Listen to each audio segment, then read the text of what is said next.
Welcome back for another segment of this edition of Stanley Cup Pod with the hockey playoffs kind of in full swing this time of year. Wanted to get back one of my new perspective voices, and we welcome him back after discussing some things with him last year. It is Mr. Andrew Hull. How are you doing this afternoon? I'm doing great. Excited to be on the podcast. Excited to give my sports predictions, my outlook, and it's great to be here. Well, of course, this is the week of the championships for the Frozen Four. We got 4 teams remaining that will battle it out in St. Louis starting on Thursday. Game number 1, of course, Western Michigan against Denver, and that will be followed by Penn State against Boston U. And winners of those will play in the championship on Saturday afternoon. So we take a look at the bracket here real quick. Just take a look at how the teams got there. We'll start with the first matchup here, Andrew, with Western Michigan and Denver, the Broncos against the Pioneers. The Western Michigan Broncos, they got here from the Fargo region after defeating the Minnesota State Bobcats and the UMass. Both of those games they won. Actually, no. The one against Minnesota State they won in overtime, but they beat UMass in regulation. Final score, both those games 2-1. So they can play very close. Again, Western Michigan with a record of 37-1. And then on the other side for the Denver Pioneers, they come in with a record 29-11-1. They were the 2 seed in the Manchester region. They got here by defeating Providence by a final of 5-1, and of course taking down the top seed in the tournament, the team that they defeated in last year's Frozen Four championship, the Eagles of Boston College. They defeated them 3-1. So that kind of sets up the first matchup there between Denver and Western Michigan. Who are you taking in that matchup and why? Yeah, I'm gonna have to go with Western Michigan over Denver. Really, for me, they've been dominant throughout this Frozen Four matchup. Like you talked about, taking down the number 1 seed. So I definitely appreciate their dominance. I think they're on a pretty good. They have a lot of momentum behind them. They're on a good path forward, and I could see them carrying that momentum into the game on Thursday, beating Denver. So the Western Michigan Broncos are going to make the Yeah. championship, according to you. Oh yes. Well, you can never count out the past champions, and that would be the Denver Pioneers. And that's why I'm going to pick Denver to beat Western Michigan. I'm sorry to go against you and going against my father because he's from Michigan. He is the big supporter of the Broncos. He wants them to go far, but you just can't count out the Sure. champions. Like I said earlier in the to my other buddy for the NCAA tournament, which is why I picked UConn to go so far, is because they had won it before. You just can't count out the champions until they lose. That's why I'm going to take Denver here, and they're going to go back to the national championship and defeat Western Michigan. All right, the second matchup here, which will immediately follow that first game, is the Penn State Nittany Lions. They are the out of the Allentown regional. They were the last seed in that regional with a record of 20-13-4. They defeated Maine 5-1 in the semifinal, and then in the regional final they defeated UConn by a score of 3-2 in overtime. I was watching that game, just so back and forth, and both teams seemed deserving to win that game, but Penn State comes out on top. They are making the second semifinal, and they're going to be playing against the Boston U Terriers out of the Toledo regional. Boston, of course, the 2 seed from that region. They defeated Ohio State by a final of 8-3, and then they defeated Cornell, who actually upset the top seed in that region, Michigan State. But Boston U defeats Cornell in overtime 3-2 to get to the second semifinal. Terriers with a record of 21-13-2 as they go up against Penn State. Who are you taking in this matchup? Let's see. I think I'm gonna have to take Penn State. I know that this is their first Frozen Four appearance in program history. Kind of crazy, but I think they're a little less experienced than definitely Boston University. I don't know. I like Penn State as a school. I think they have a really good football program. I'm gonna translate that to hockey and say that they're gonna take the win over Boston University on Thursday.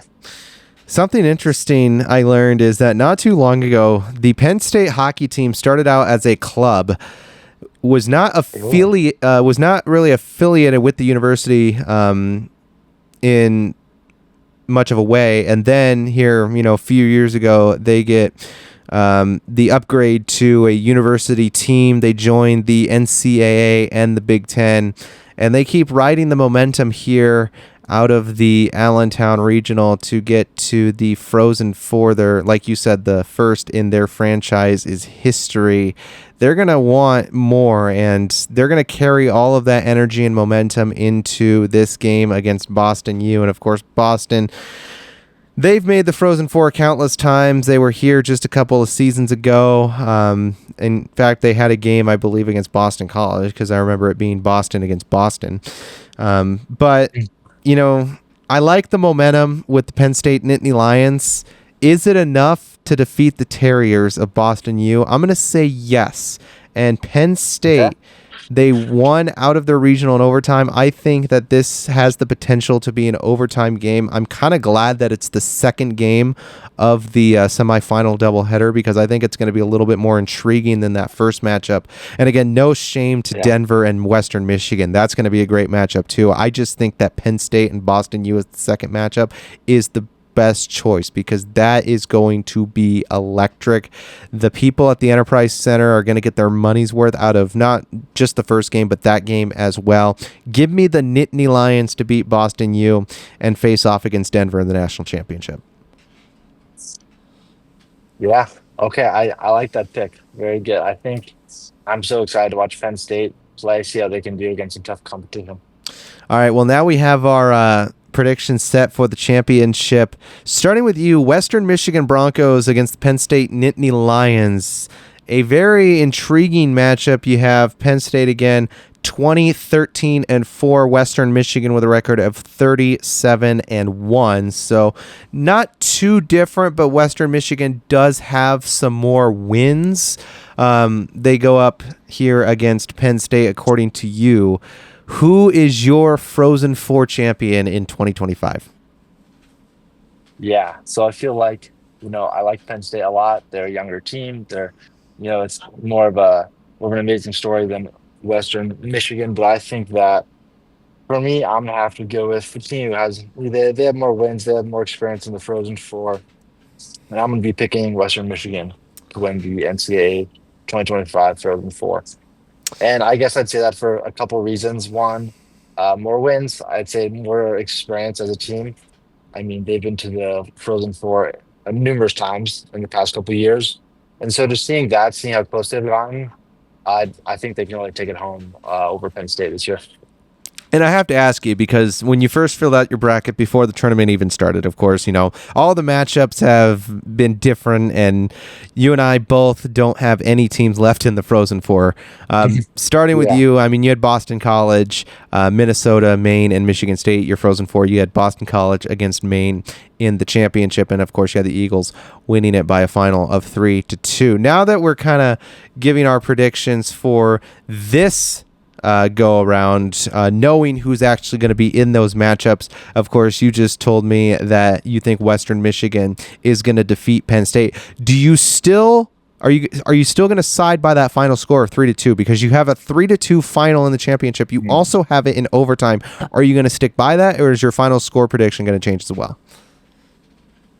Okay, tough one. I'm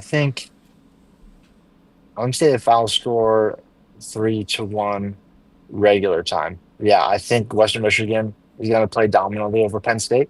I think Penn State will definitely squeak out one goal, but I'm seeing more of a dominance by Western Michigan in this game. All right, well, there you have it. Western Michigan Broncos, according to Andrew, will win the NCAA 2025 Frozen Four. All right, well, my championship matchup was Denver against Penn State. Of course, the Pioneers won it all last year against the BC Eagles. I'm going to take them to repeat. I kind of agree with what you say, Penn State. They're more of a younger team. Denver has more experience in this kind of situation. Penn State, they have a lot of momentum going in.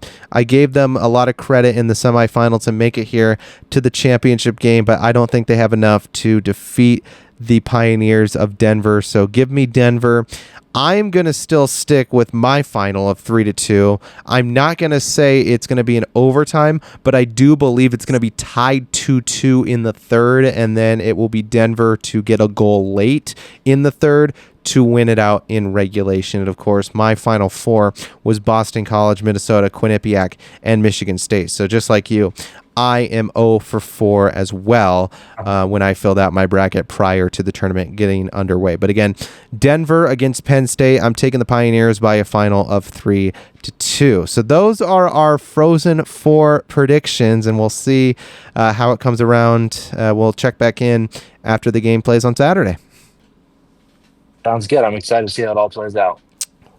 2:00 puck drop for the first game on Thursday. Both games and the championship will be on ESPN2. Denver against Western Michigan will be first. That will be followed by Penn State against Boston U. It's scheduled for 5:30, but it probably won't start right at that exact time. It usually is. The second game is usually about 30 to 45 minutes after the completion of the first game so that they have time to resurface the ice and get everything set between games. And then the championship puck drop on Saturday is at 4:30 again from the Enterprise Center in St. Louis. All right, switching gears now, I want to discuss with you, Andrew, another hockey tournament that is going on as part of the Memorial Cup.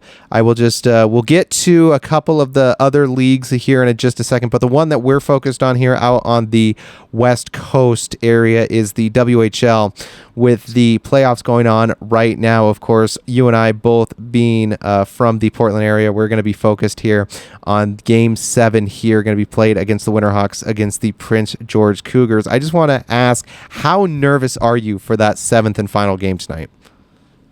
Oh yeah, I'm looking forward to the game, but I'm definitely nervous. I'm scared. I know Portland was good in the beginning part of this series, and these last couple of games, Prince George has been able to capitalize on some mistakes by the team, and so I think it's a pretty even matchup now. And since I took Portland winning this matchup and moving on to the next round, I'm surely hoping they'll win, but I'm not very confident. Well, Game 7 will be here in just a couple of hours. Taking a look at the other matchups that have already been completed. The number 1 seed in the West, the Everett Silvertips, still battling against the number 8 Seattle Thunderbirds. That series right now is 3-2 in favor of Everett. They play game number 6 from Seattle tonight. If the Thunderbirds win and force a Game 7, that will be played tomorrow back in Everett. Of course, Portland and Prince George, they are playing their 7th and final game of the series here tonight on the day that we're recording this. And the winner of that one will move on to round number 2. 2 teams in the West that have already moved on to round 2. The Spokane Chiefs defeating the Vancouver Giants 4-1. They took care of things in 5. That was kind of a weird series because the Chiefs were the higher seed, yet the series started in Vancouver. Usually it starts where the higher seed hosts, but Spokane's arena was being used for the NCAA women's tournament, so that's why they had to kind of schedule some things around. So that's why the first 2 games were in Vancouver, and then it came back for 3 straight games in Spokane. Had they gone the distance, Game 6 would have been in Vancouver, Game 7 would have been back in Spokane, but they take care of business in 5 games, defeating the Giants and moving to round 2. The other series in the West that has concluded, the Victoria Royals, they also win in 5 games against the Tri-City Americans after going up 3-0 in that series.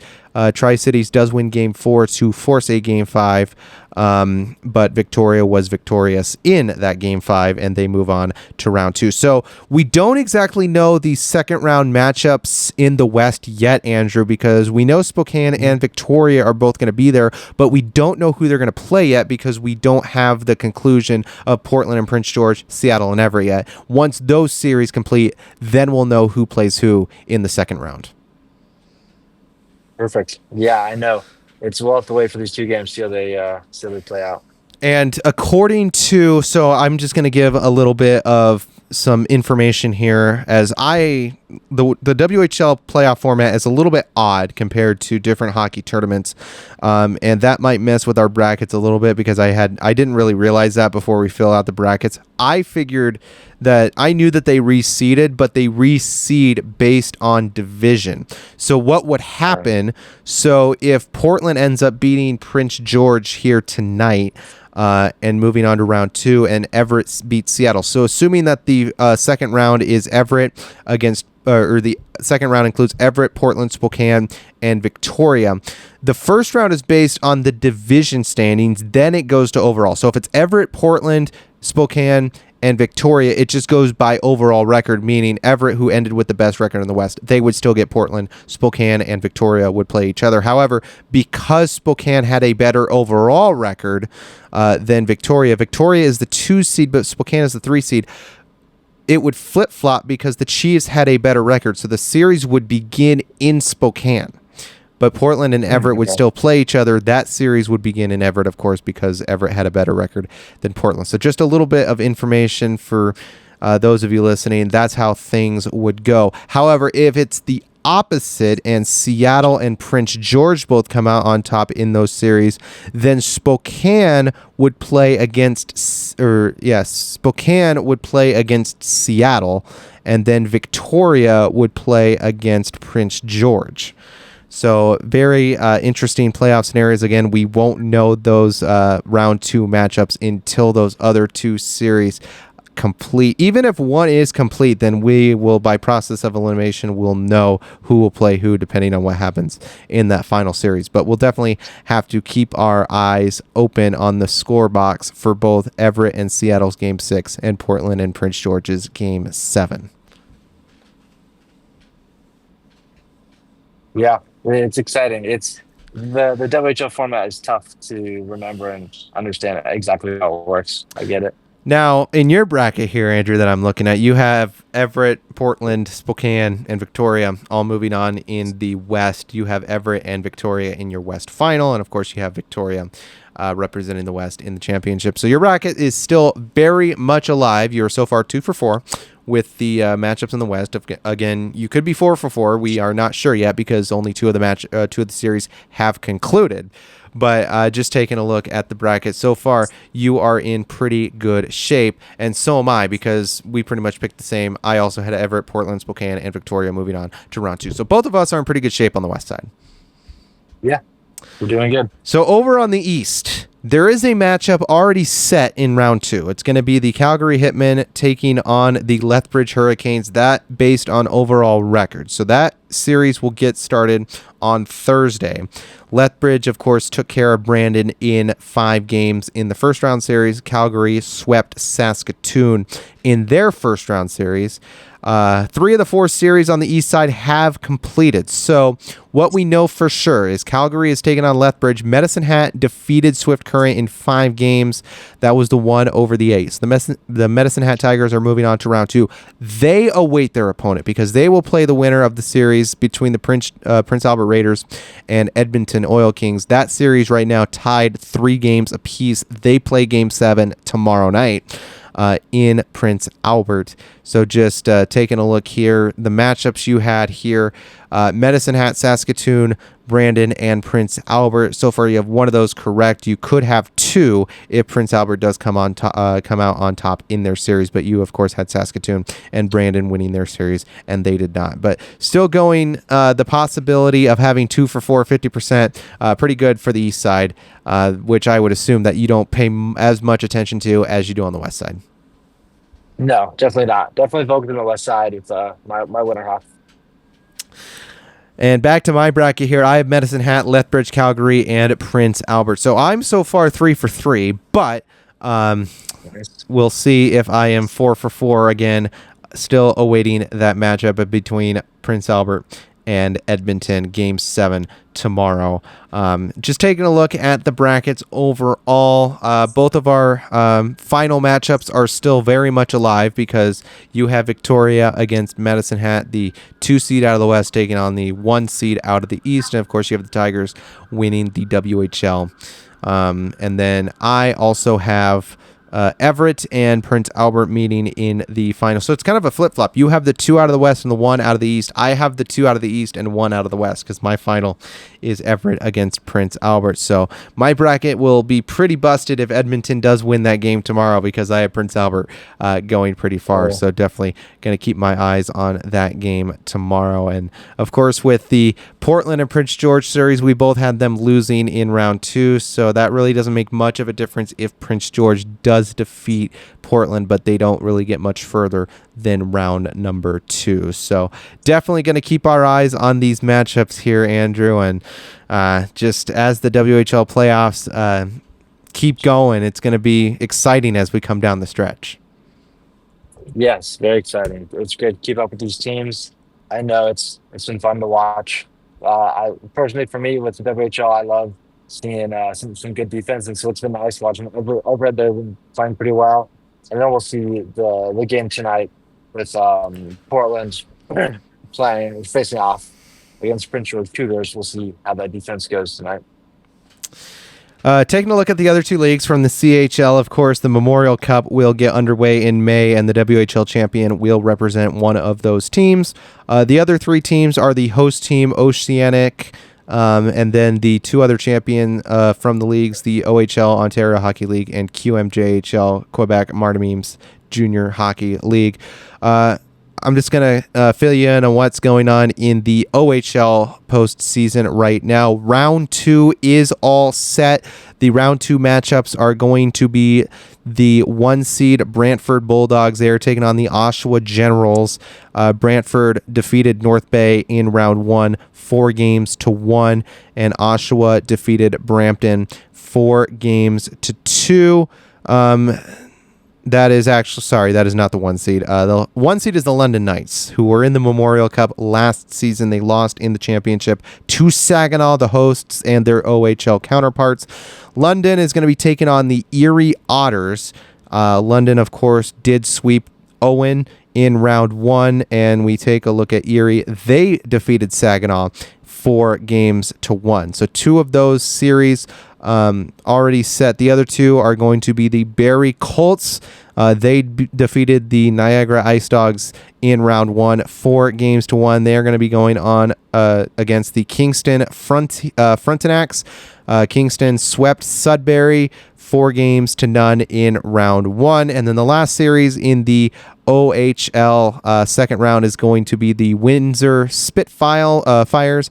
They defeated the Sioux Greyhounds in 5 games, 4-1. They're going to be taking on the Kitchener Rangers, who have a pretty similar logo to the New York Rangers of the National Hockey League. Kitchener defeated Flint 4-1 in round 1. So again, your round 2 matchups: Brantford against Oshawa, Barrie against Kingston, London against Erie, and Windsor against Kitchener. I don't assume much of those teams pop out to you in any sort of way. No, not too much.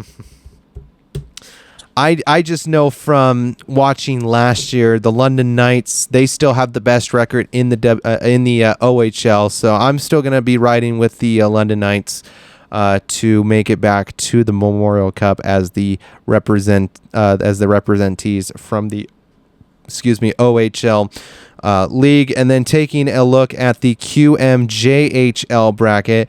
Only 1 series is set in stone, and of course, Rimouski Oceanic, they are going to be the host team of the 2025 Memorial Cup. They are in round 2 against the, apologize if I mispronounce any of these. These are all kind of Canadian names. So they are going up against the Chicoutimi Saguins. Again, I don't know if I have that right. Who defeated the Acadie Bathurst Titans in round 1 in 5 games. The Oceanic did sweep the Charlottetown Islanders 4-0 in round number 1. Another series that is halfway set is the Moncton Wildcats, who defeated the Quebec Ramparts. Of course, Quebec did win the Memorial Cup 2 seasons ago against the Seattle Thunderbirds when it was hosted by Kamloops in 2023. But their season comes to a close as they are defeated in 4 games by Moncton. They await one of these series to be complete. The other series that have also been complete, the Royan Norada Huskies defeated the Gatineau Olympiques 4-1. The Shagaguan Carticrits defeated the Val d'Or Fouriers 4-1. And the Sherbrooke Phoenix defeated the Blaisdell Broys Brandy Armada 4-1.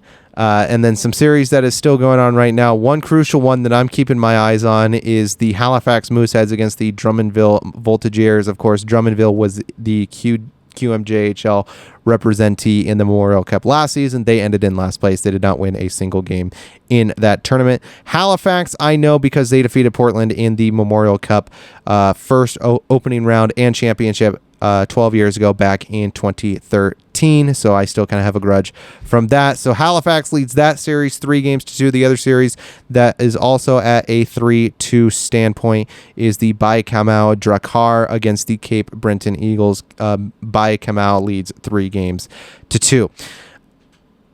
Like I said, I'm keeping an eye on that Halifax Drummondville series, but I would assume you're not really paying much attention to any of these series until we get to the Memorial Cup and to see who the QMJHL representee is.